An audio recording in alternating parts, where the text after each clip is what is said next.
wabarakatuh.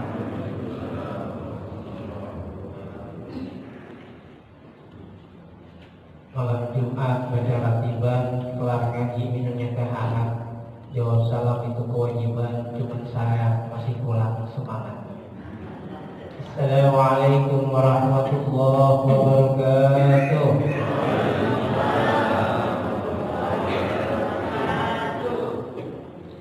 Saya doain ya jawab salam paling ikhlas, semoga Allah berikan hidupnya berkah, dapat rezeki yang melimpah, bisa pergi haji umroh Mekah, sholat di depan Ka'bah, bisa ziarah ke Madinah, pulang bisa kebeli rumah, ibu-ibu coba istiqomah dalam ibadah, bapak-bapak semoga istrinya bisa nambah. Ya. Ya. Ada yang ya. Amin nggak ikhlas gitu ya. Nambah semangat, nambah ya, sakinahnya, nambah ya, setianya, nggak nambah jumlah. Karena kalau nambah jumlah, insya Allah ibunya marah-marah. Semoga keluarga kita senantiasa Allah berikan keluarga yang sakinah, mawaddah, warahmah.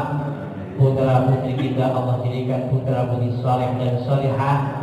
Allah wafatkan kita dalam kondisi husnul khotimah. Alhamdulillahilladzi khalaqal insan fi ahsani taqwim wa hammala 'alaihi al-amanah fi ahsani tanzim. Asyhadu an la ilaha illallah syahadatan tunjina biha minad dunya ila yaumil 'azim. وأشهد أن محمدا المصطفى أمين الكريم. اللهم صل على نبينا محمد سيد المرسلين وعلى آله وأصحابه ومن تبعهم بإحسان إلى يوم الدين. فقد قال الله تعالى في كتابه الكريم: أعوذ بالله من الشيطان الرجيم. سبحان الذي أسرى بعبده ليلا من المسجد الحرام إلى المسجد الحرام إلى المسجد الأقصى الذي باركنا حوله لنريه من آياتنا إنه هو السميع البصير. وقال: يا أيها الذين آمنوا اتقوا الله حق تقاته ولا تموتن إلا وأنتم مسلمون. وبعد. Apa kabar Bapak Ibu semua? Alhamdulillah. Yang jawab alhamdulillah, semoga Allah senantiasa sehatkan badannya. Yang jawab amin, Allah mudahkan semua urusannya. Yang aminnya paling kencang, Allah lunasi hutang-hutangnya. Amin ya. Kalau yang paling kencang, paling banyak hutangnya. Dengan izin Allah, alhamdulillah Al-Fakir bisa berhadapan dengan Bapak Ibu yang mulia. Dengan izin Allah kita bisa melaksanakan aktivitas ibadah di awal pagi yang cerah. Kita awali dengan sholat subuh berjamaah, yang kemudian kita lanjutkan dengan duduk dengerin ceramah. Semoga dengan ini semua Allah Subhanahu wa taala menjadikan kehidupan kita menjadi hidup yang lebih berkah.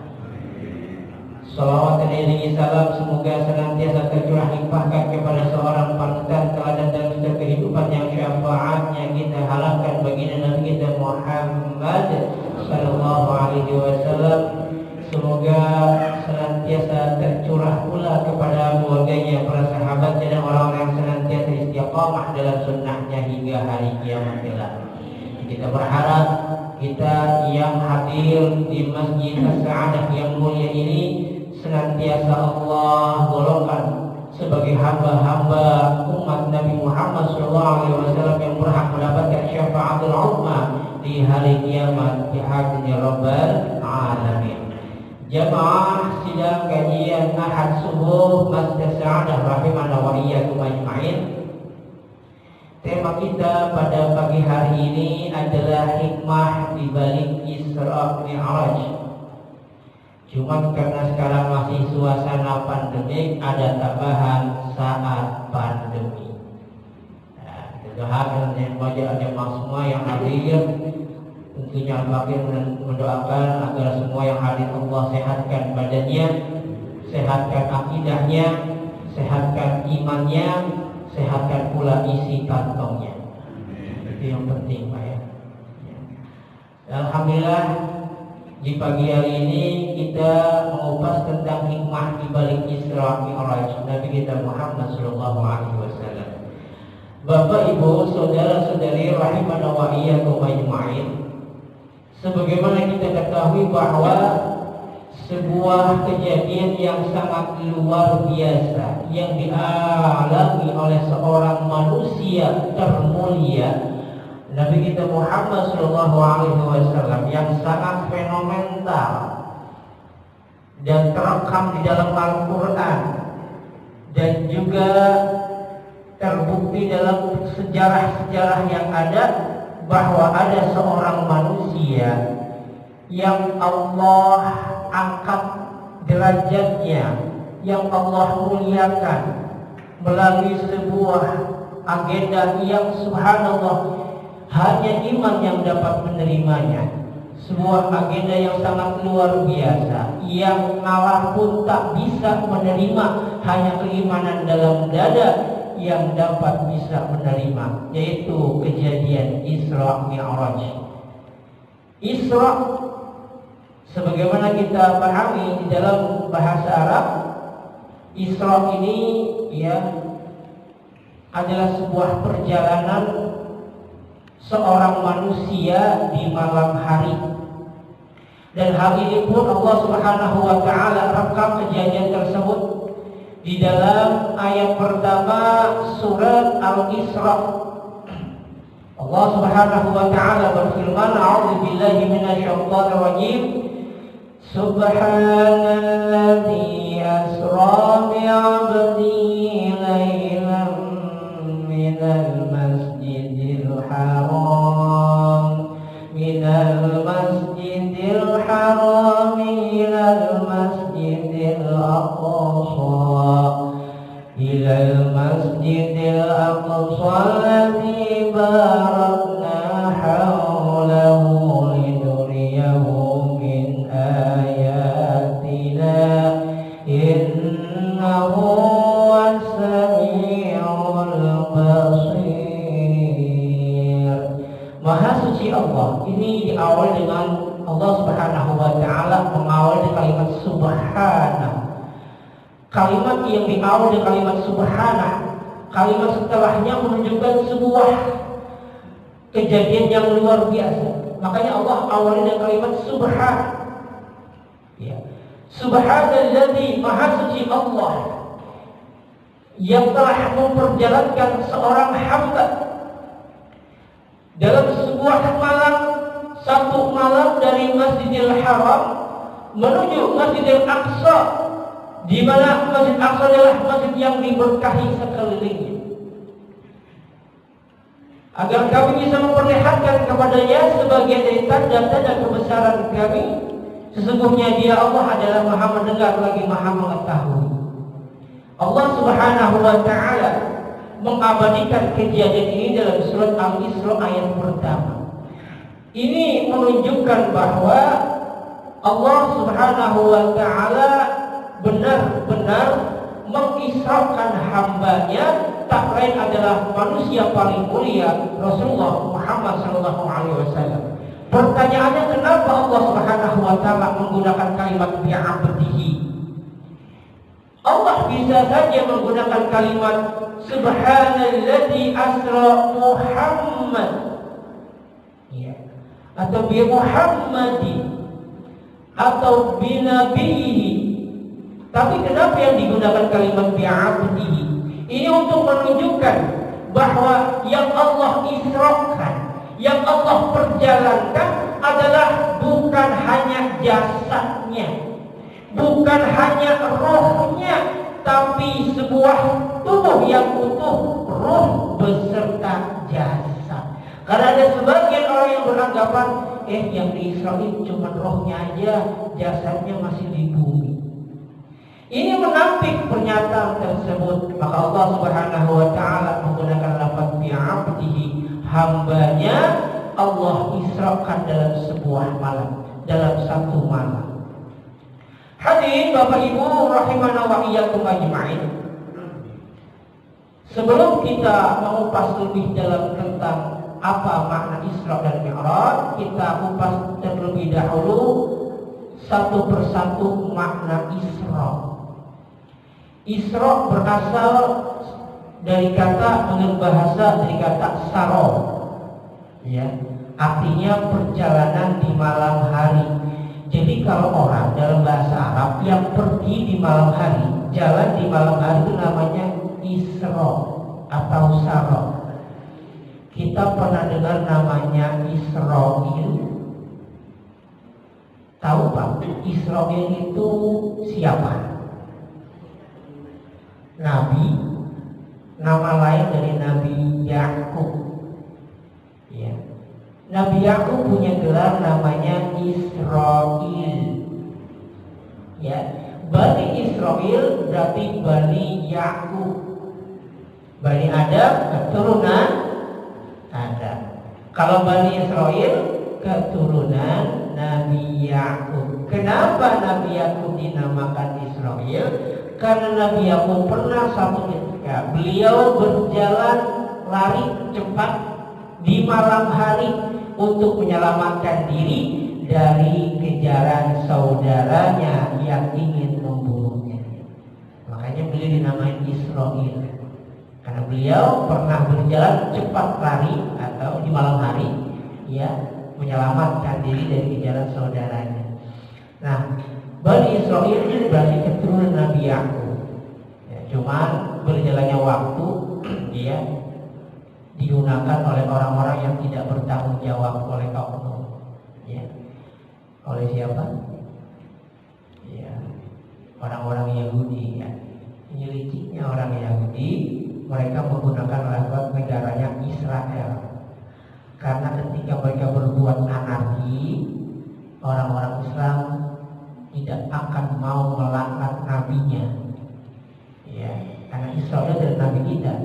Itu liciknya mereka. Makanya kita nggak boleh melaknat Israel. Allahumma la'in Israel, nggak boleh.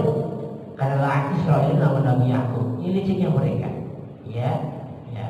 Kalau Yahudi bilang Allahumma la'in Yahudi. Ya, laknat orang-orang Yahudi. Kembali bahwa Israel adalah dari kata saro yang berarti perjalanan di malam hari. Jadi kalau ada yang namanya di sini jalan di malam hari, suka jalan di malam hari, Gojek atau apa itu, oh Israel. Ini dalam bahasa Arab.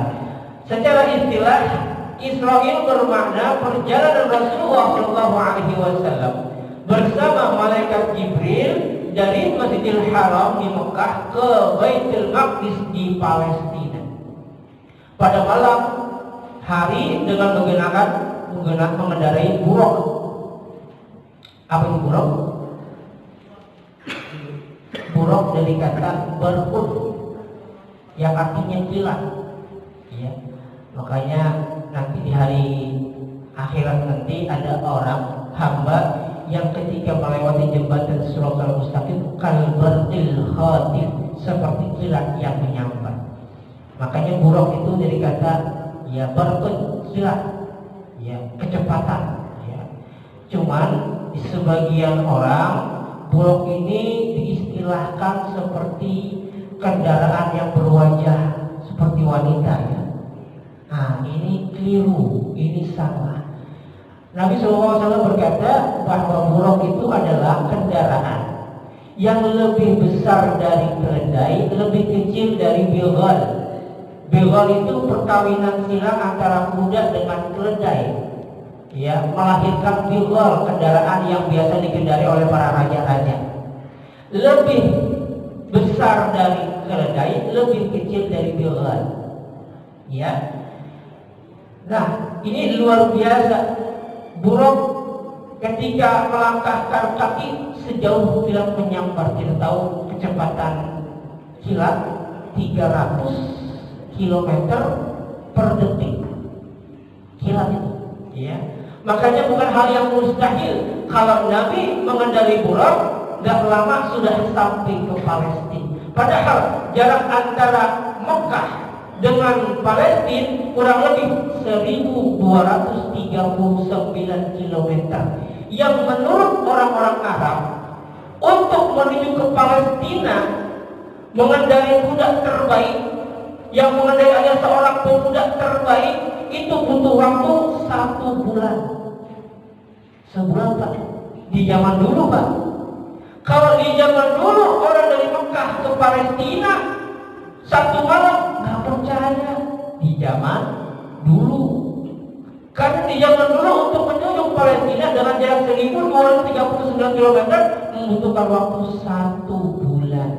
Kalau pakai onta, apalagi naik Toyota tahun 80 ya, yang jarak 1 kilo udah batuk-batuk ya, ini makan waktu 2-3 bulan ya. Tapi kalau sekarang bukan hal yang mustahil ya Pak. Kalau sekarang hal itu dikatakan oleh Nabi, disampaikan di tengah-tengah kita, nggak aneh, karena kita punya kendaraan yang namanya apa? Pesawat, 1 jam sampai. Tapi di zaman dulu ketika belum ada kecanggihan teknologi, Nabi SAW melampaui semua itu dengan melalui kendaraan yang namanya buruk sampai dalam beberapa waktu detik doang. Isra, nah ini kendaraan buruk ya, dia bersayap ya, lebih kecil, lebih besar dari keledai, lebih kecil dari Bilal, yang ketika dilangkahkan sejauh mata memandang. Jadi keliru kalau nanti digambarkan buruk kuda mukanya seperti wanita. Ini penyelewengan, hati-hati ya. Nah, kemudian hadirin rahmati Allah, Mi'raj. Apa itu Mi'raj? Secara bahasa alat atau kata yang menunjukkan sarana melakukan sesuatu, dari kata arojah, naik ke atas. Kalau bahasa kita apa kalau buat naik? Tangga. Itu aroj ya. Alat untuk naik ke atas namanya aroj ya. Sehingga maknanya secara bahasa suatu alat yang dipakai untuk naik, baik berupa tangga dan lainnya, itu dalam secara bahasa. Adapun secara istilah, Mi'raj bermakna naiknya Nabi SAW pada malam hari dari Baitul Maqdis ke langit hingga ke Sidratul Muntaha. Pertanyaannya Pak, kenapa sih Nabi ketika Mi'raj, Allah Mi'rajkan, kenapa harus melalui Baitul Maqdis di Palestina? Karena bukan merupakan hal yang mustahil, Allah bisa langsung naikkan dari Mekah. Kenapa harus ke Baitul Maqdis? Ya, nah nanti kita tahu di rumah. Nah, Bapak Ibu jamaah Masjid As-Sa'adah rahimana wa iyyakum ajma'in. Di momen-momen saat pandemi seperti ini, di mana serba keterbatasan, mau kerja WFH, work from home, iya, segalanya penuh dengan keterbatasan. Di momen seperti inilah sebetulnya momen untuk kita lebih mendekatkan diri kepada Allah. Dan momen seperti inilah momen yang sangat tepat, di mana kita Allah berikan kesempatan untuk lebih banyak ibadah, lebih banyak mendekatkan diri kepada Allah, dan lebih banyak kita mendalami nilai-nilai agama yang telah diajarkan oleh Nabi SAW. Salah satunya adalah kejadian Isra Mi'raj. Nah, ini terkait masalah Isra Mi'raj yang beredar di dunia maya ya. Ada batu yang ngawang, yang melayang ya. Ini hoax ya. Ya, ini batu katanya pengen ikut naik, pengen ikut Mi'raj ya. Ini hoax karena ini sebetulnya nggak melayang, ada batu yang nempel ya. Ya, ini banyak hoax yang disampaikan oleh orang-orang untuk merusak akidah kaum muslimin. Ya. Hadirin jamaah Masjid As-Sa'adah rahimana wa iyyakum ajma'in. Isra Mi'raj, ya, di mana Allah Subhanahu wa taala memberikan gambaran kepada nabinya, menghibur nabinya setelah beliau diberikan ujian berupa wafatnya putri, wafatnya istri tercinta, wafatnya pamanda yang senantiasa membelanya. Dan ketika itu Nabi seakan-akan sendiri. Di saat kesendiriannya menghadapi begitu besarnya bencana, begitu besarnya ancaman yang disampaikan oleh kafir Quraisy, maka Allah Subhanahu wa taala memberikan sebuah kejadian yang sangat menyejukkan hati, yang sangat menghibur, yaitu kejadian Isra Mi'raj, bahwa Nabi akan dipertemukan dengan para nabi sebelumnya, para pejuang yang senantiasa membela agama Allah. Maka Allah mengisrakan beliau dari Masjidil Haram menuju Masjidil Aqsa. Di Masjidil Aqsa lah Nabi memimpin sholat sunat, di mana beliau mengimami para nabi. Wallahu a'lam bagaimana ya ritualnya, tetapi kita hanya bisa mengimani. Di Masjidil Aqsa beliau sholat 2 rakaat dan beliau mengimani para nabi di situ. Setelah itu beliau dimi'rajkan oleh Allah bersama malaikat Jibril. Di langit pertama bertemu dengan Nabi Adam alaihissalam. Di saat itulah Nabi melihat ada sosok yang luar biasa besar tingginya, bahwa Nabi SAW dalam hadis yang disampaikan oleh Imam Bukhari, ya, khalaqallahu Adam wa tuluhu sittuna dzira'an. Allah menciptakan Nabi Adam, tinggi Nabi Adam 60 hasta. 60 hasta itu kurang lebih sekitar 27,5 meter tinggi Nabi Adam. Ya, tingginya. Bu, kalau 27 km jempolnya segede apa? Ya jempolnya ya. Subhanallah. Dan nanti kata Nabi, seluruh penduduk surga, umat Islam yang Allah takdirkan masuk ke dalam surga, tingginya seperti tingginya Nabi Adam. Karena postur 60 hasta tinggi Nabi Adam adalah postur penduduk surga.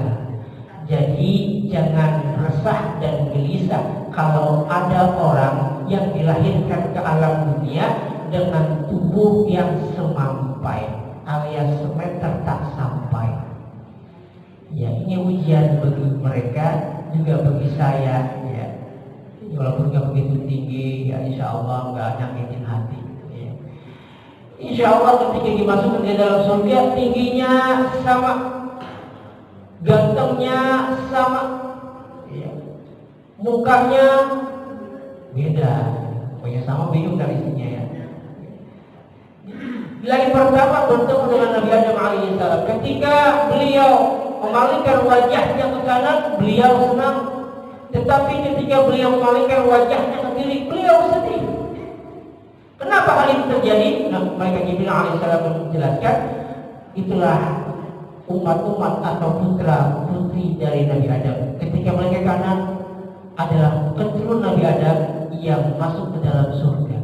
Ketika beliau ke kiri, beliau sedih karena melihat ada keturunannya yang masuk ke dalam neraka. Ya, akhirnya beliau naik, ya, bersapa, ya. Beliau naik ke atas. Setelah yang kedua bertemu dengan Nabi Yahya dan Nabi Isa. Nabi Isa adalah nabi yang sampai saat ini masih hidup dan akan turun ketika di akhir zaman. Ya. Nomor 3 bertemu dengan Nabi Yusuf. Di langit ketiga bertemu dengan Nabi Yusuf. Di langit keempat bertemu dengan Nabi Idris. Di langit kelima bertemu dengan Nabi Harun. Di langit keenam bertemu dengan Nabi Musa alaihissalam. Dan di langit ketujuh bertemu dengan Nabi Ibrahim alaihissalam. Ketika itu beliau melihat Nabi Ibrahim bersandar di tembok yang namanya Baitul Ma'mur. Baitul Ma'mur adalah sebuah tempat yang persis dengan Ka'bah. Ya, bahkan diriwayatkan andaikan batu dijatuhkan di tengah-tengah Baitul Ma'mur, maka akan tepat jatuh ke tengah-tengah Ka'bah. Baitul Ma'mur adalah tempat kiblatnya para malaikat di langit. Ketika para malaikat memohon ampun kepada Allah, mereka tawaf memohon pengampunan Allah. Ya. Jadi kalau kita sedang sholat menghadap Ka'bah, sejatinya kita sedang garis lurus menghadap Baitul Ma'mur. Ya. Di Baitul Ma'mur, Allah Subhanahu wa taala memberikan gambaran kepada nabinya bahwa di Baitul Ma'mur tak pernah sepi dari malaikat. Setiap hari Baitul Ma'mur dikelilingi malaikat tak kurang dari 70.000 malaikat. Setiap hari, Pak. Setiap hari 70.000 malaikat, dan gak pernah balik lagi sampai hari kiamat. Setiap hari. Bayangin, kalau satu hari 70.000 malaikat, bagaimana kalau sepekan? Berarti 70.000 kali 7 hari. Bagaimana kalau sebulan? Bagaimana kalau setahun? Allahu Akbar. Betapa banyaknya jumlah malaikat. Ya, 70.000 malaikat setiap hari tawaf mengelilingi Baitul Ma'mur, dan gak bisa ngulangin lagi sampai hari kiamat. Seumur hidup sekali. Padahal setiap hari ada 70.000. Saking banyaknya malaikat-malaikat Allah. Ya. Nah, bersyukur kita Allah berikan kesempatan untuk bisa tawaf juga di bumi yang namanya Ka'bah. Kita berharap di musim pandemi ini Allah kembali bisa izinkan untuk kembali bisa kita melaksanakan ibadah umroh haji ke Mekah, mengharapkan pengampunan Allah Subhanahu wa taala. Di langit ketujuh ada Sidratul Muntaha. Di saat itulah ya Allah Subhanahu wa taala ya memberikan amanat, memberikan sebuah mandat yang namanya pelaksanaan sholat 5 waktu. Hadirin Bapak Ibu rahimana wa iyyakum ajma'in. Apa sih hikmah di balik Isra Mi'raj? Ahli Muhammad sallallahu alaihi wasallam kitab Sirah Nabawi Ilmul Waqa'i wa Tahlil Ihdas juz 1 halaman 209 menukil ada 4 plus 1 ya. Ini di kitab ini disebutkan ada 4 hikmah, tambahin 1 jadi 5 di balik Isra Mi'raj Nabi Muhammad sallallahu alaihi wasallam.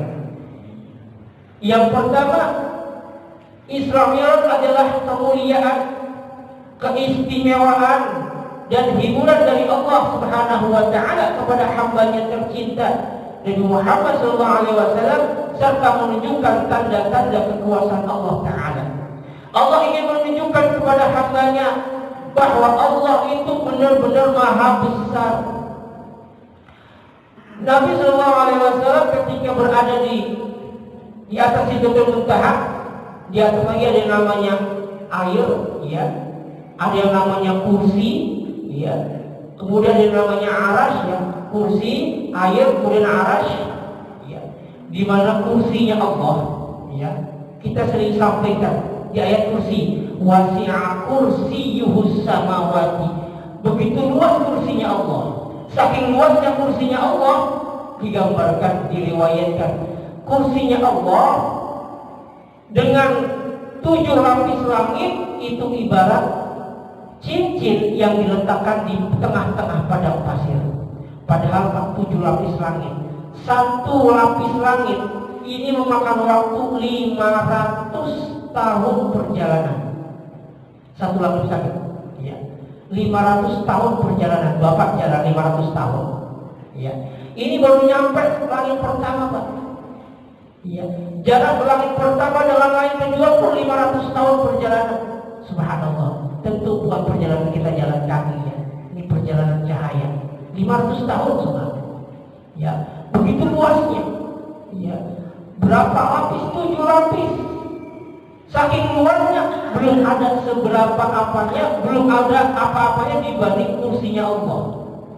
Kursinya Allah dengan 7 lapis langit, bandingannya andaikan cincin diletakkan di tengah-tengah padang pasir, cincin itu adalah 7 lapis langit.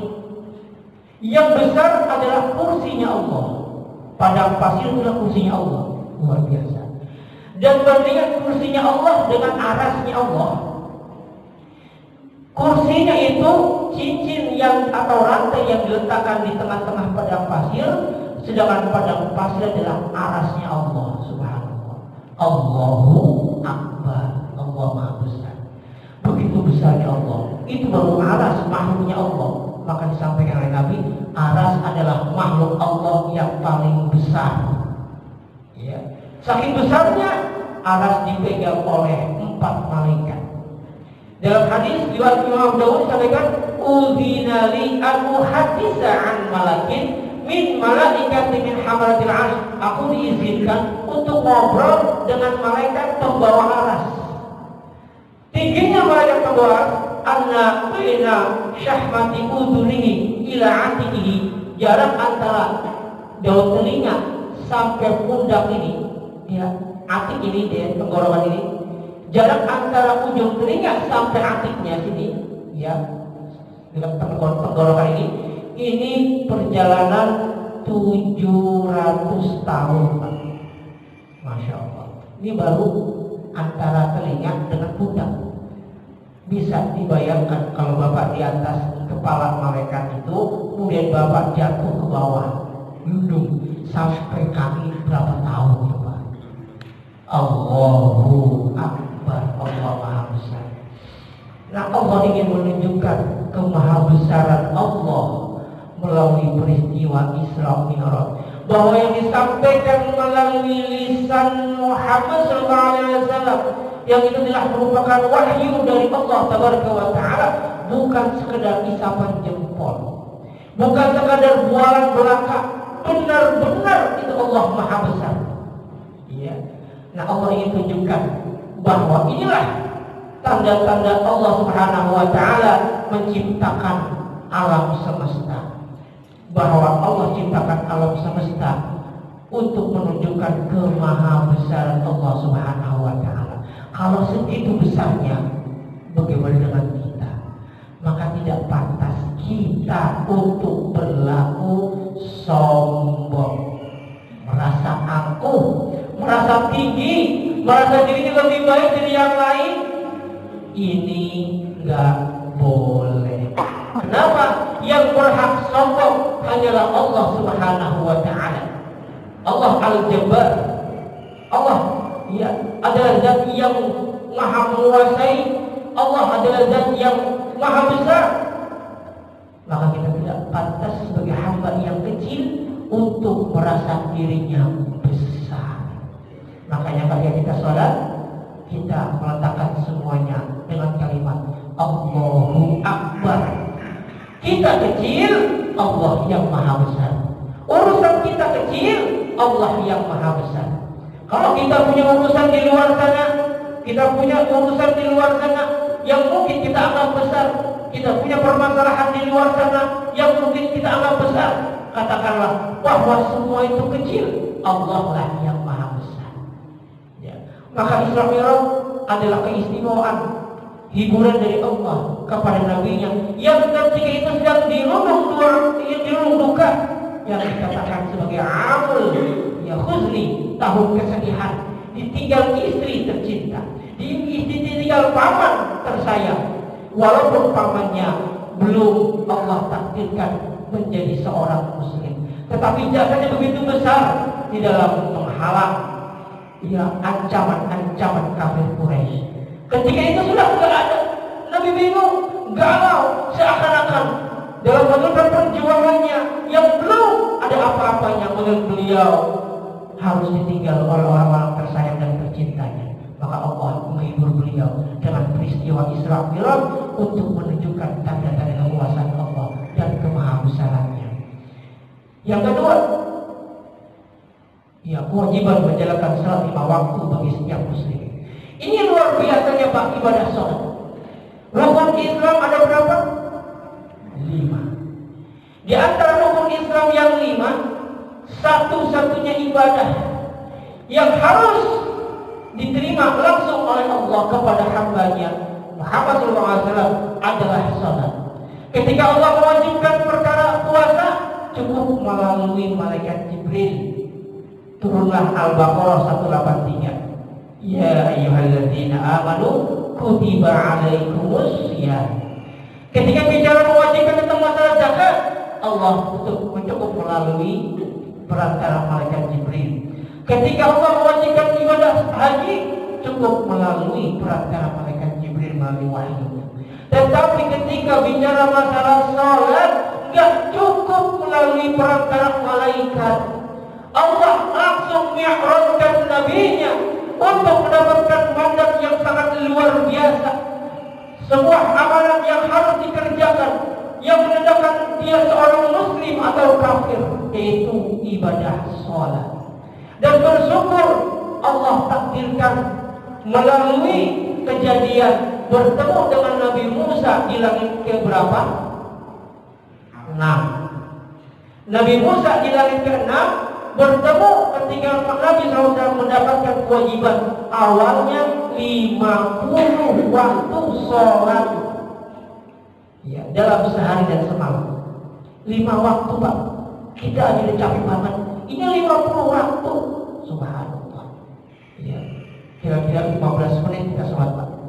Bangun tidur setengah 5 sholat ya, seperempat jam lagi sholat lagi ya, 50 waktu.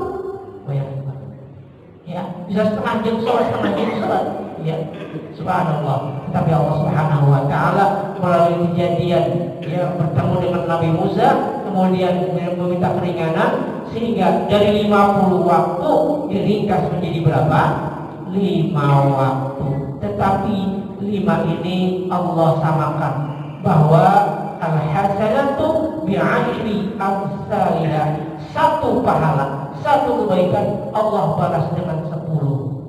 Kalau 5 waktu, 1 dibalas 10, berarti 5 dikali 10 berapa?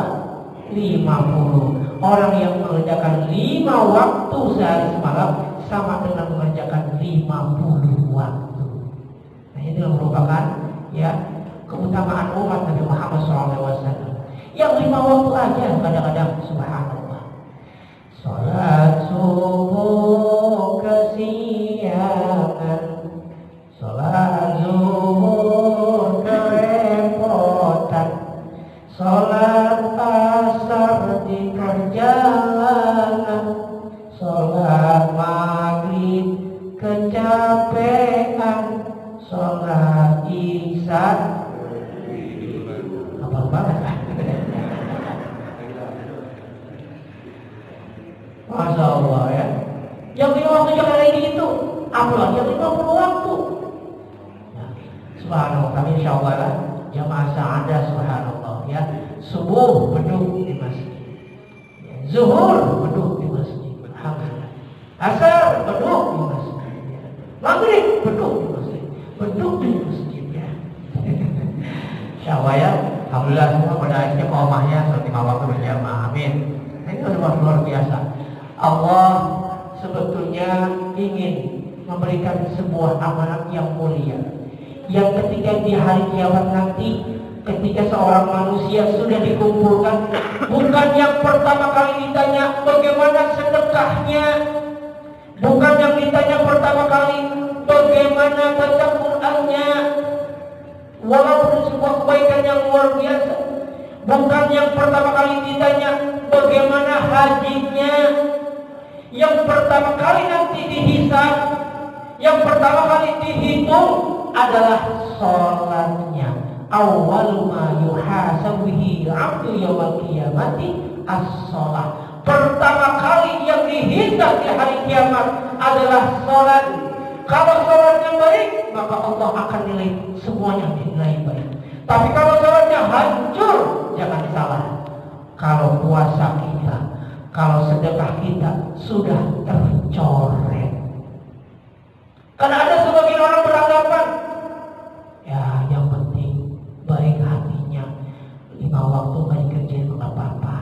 Yang penting hatinya baik, daripada 5 waktu dikerjain tapi hatinya masih dengki. Nah, ini sebuah kekeliruan.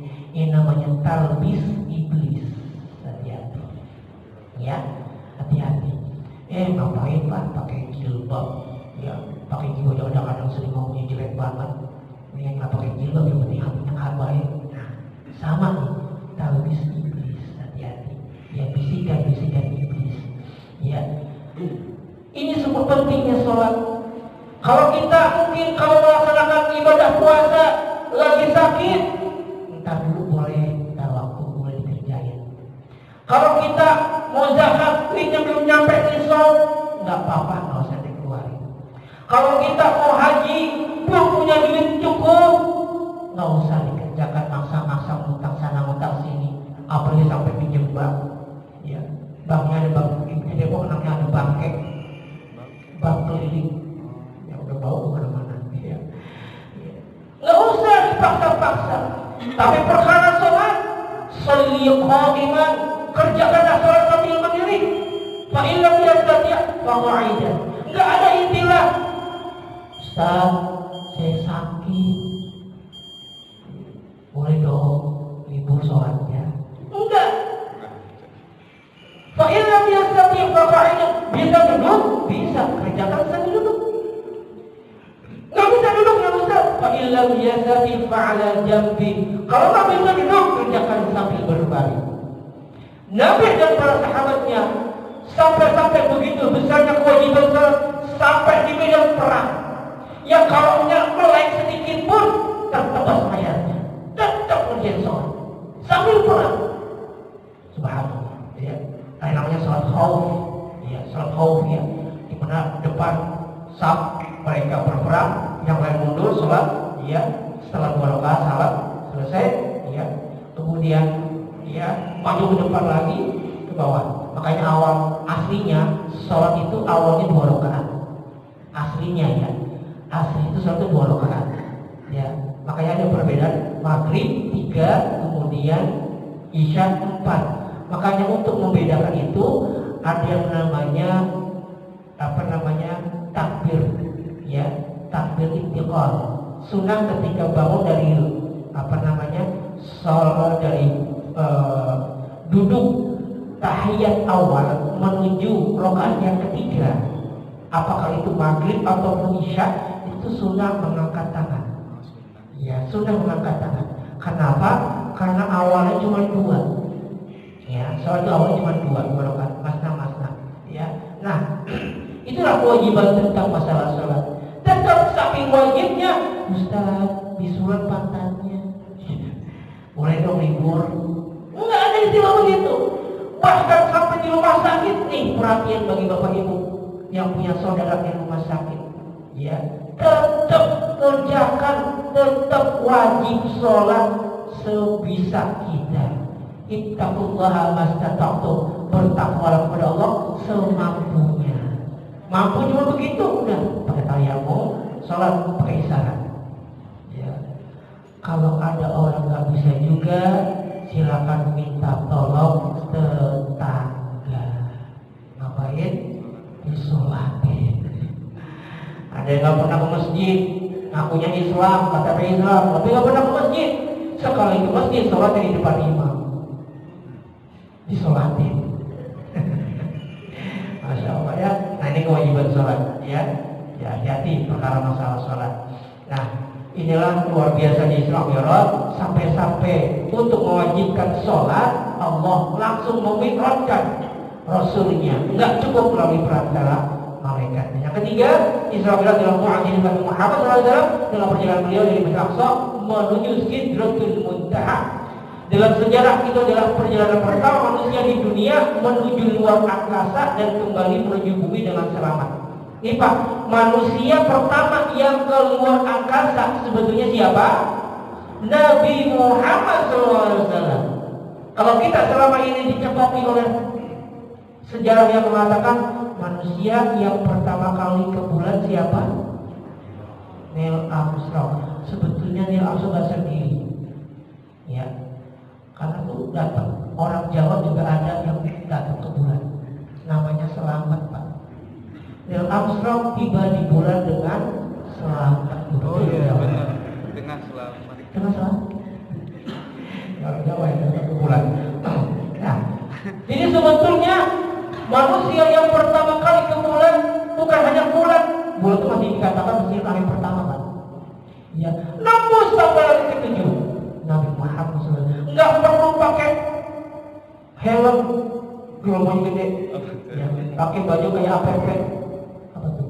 Ya, kayak baju astronot. Langsung Allah Subhanahu Wa Taala nyawatkan melalui blok, ya. Nah ini subhanallah, datang kembali dengan selamat. Bahkan ada orang yang nggak percaya, ini bohong kali ini Muhammad. Sampai-sampai ada orang yang namanya Abu Hakam. Abu Hakam itu orang rajanya Quraisy. Abu Hakam orang yang bijaksana. Cuma orang Nabi dinamain Abu Jahal. Ya. Orang-orang nyebutnya Abu Hakam, Nabi bilang Abu Jahal. Ya. Kenapa dibilang Abu Jahal? Ucapan yang dikatakan, mengapa dia dikatakan Abu Jahal, bapaknya kebodohan?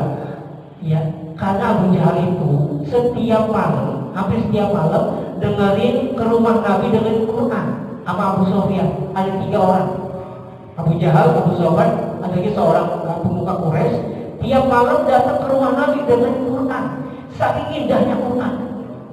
Tapi mereka nggak tahu kalau ternyata mereka itu sama-sama dengerin. Begitu keluar dari rumah Nabi, ketemu belum? Ngapain kamu Abu Sofyan? Kamu ngapain? Abu Hakam, kamu juga ngapain? Ya, wah bahaya nih. Kalau orang-orang Quraisy tahu kita dengerin keindahan Al-Quran, bahaya. Mereka saking menikmati indahnya Al-Quran sampai-sampai nyelinap diam-diam ke rumah Nabi, pengen dengar Nabi baca Quran. Ini luar biasa. Ya. Ini orang kafir, Pak, senang dengerin Quran. Makanya masalah kalau ada orang Islam dengerin Quran, wah pusing udah. Nah ini bahaya. Bahkan dianggap seperti suara anjing. Alhamdulillah. Disangka suara anjing itu bahaya, bermasalah akidah. Ya. Nah, aku sepakat juga lah kalau gitu. Beda orang kita nggak usah dengerin lagi. Udah sepakat Abu Sofyan, Abu Jahal, apa yang satu lagi saya lupa namanya. Udah kita cukup sekarang, jangan balik lagi. Besoknya diam-diam lagi Pak. Dengerin ke rumah Nabi. Dan terulang sampai 3 hari. Gitu kan? Iya. Akhirnya ditanya, bagaimana pendapat Anda wahai Ujal terhadap Muhammad SAW? Sebetulnya Muhammad tuh ajarnya bagus, ya, ajarnya benar. Cuma dia dengki, ya, karena antara golongan Abu Jahal, ya, dengan keturunan Abu Jahal dengan keturunan Nabi itu bersaing, ya. Kalau saya mengakui kenabiannya, maka saya anggap saya kalah saing. Ya, golongannya Nabi ketika memberi makan orang-orang yang haji, ya mereka juga memberi makan gantian. Tapi ketika kalau ada orang satu golongan Nabi, keturunan Nabi, ada keturunan Nabi Muhammad SAW, dia akan jadi Nabi, sedangkan golongan Abu Jahal nggak ada. Kalau dia mengakui sebagai Nabi, dia bisa gengsi. Nah, semenjak itulah dinamai Abu Jahal. Ya, Abu Jahal ya. Bapak yang bodohan. Makanya ya, kalau ada orang ya nggak suka sama Quran, kalah sama Abu Jahal. Abu Jahal aja yang walaupun kafir sebenarnya sama Quran ya. Nah, ini manusia yang pertama kali tiba dengan selamat. Abu Jahal memperolok-olok Nabi, kamu ngapain? Ya, Muhammad kamu ngapain udah bohong? Karena setelah kejadian Isra Mi'raj, beliau bohong Nabi, ngapain ya? Bingung ini kejadian seperti ini, datang Abu Jahal, ngapain Muhammad yang bohong, gitu kan? Ceritakan kejadian-kejadiannya. Nah ini kesempatan nih untuk memperolok-olok Nabi. Ya akhirnya Nabi diberi kesempatan untuk berdiri di tengah-tengah kaum untuk menceritakan kejadian. Ini orang nggak bakal percaya, gitu kan? Kejadian yang disampaikan Nabi. Mana mungkin? Yang harus sebulan ke Palestina cuma semalam. Nah ini bohong nih. Nah, kesempatan untuk menjatuhkan. Tamat agama wahai Muhammad, kata Abu Jahal. Ya. Tapi apa yang terjadi? Nabi bilang, Nabi di dalam perjalanan ketemu dengan kafilah. Kafilah di perjalanan lagi cari-cari onta yang hilang. Nabi melihat dan Nabi kasih tahu kepada kafilah itu bahwa ontanya yang hilang ada di lembah ketutupan gunung. Akhirnya mereka datang ke tempat itu ketemu ontanya. Ya, kalau Anda nggak percaya wahai kaum, tanyalah nanti kaum tersebut, kafir tersebut yang gak lama lagi akan tiba. Ya, tunggu ya. Setelah beberapa hari sampai benar bahwa artinya kafir itu mendengar suara, cuma nggak tahu dari mana suaranya. Yang sedang mencari otak ngasih tahu bahwa otaknya ada di balik gunung. Dan benar. Oh, bercocok. Ya, banyak kejadian itu bukan kejadian bualan belaka. Nah, ini sebuah tanda bahwa Nabi melakukan Isra dan Mi'raj itu adalah bukan bualan belaka. Ya, dan orang yang pertama kali membenarkan adalah Abu Bakar. Di tengah-tengah orang yang tambah kafir, orang tambah kafir. Mana mungkin kayak gitu?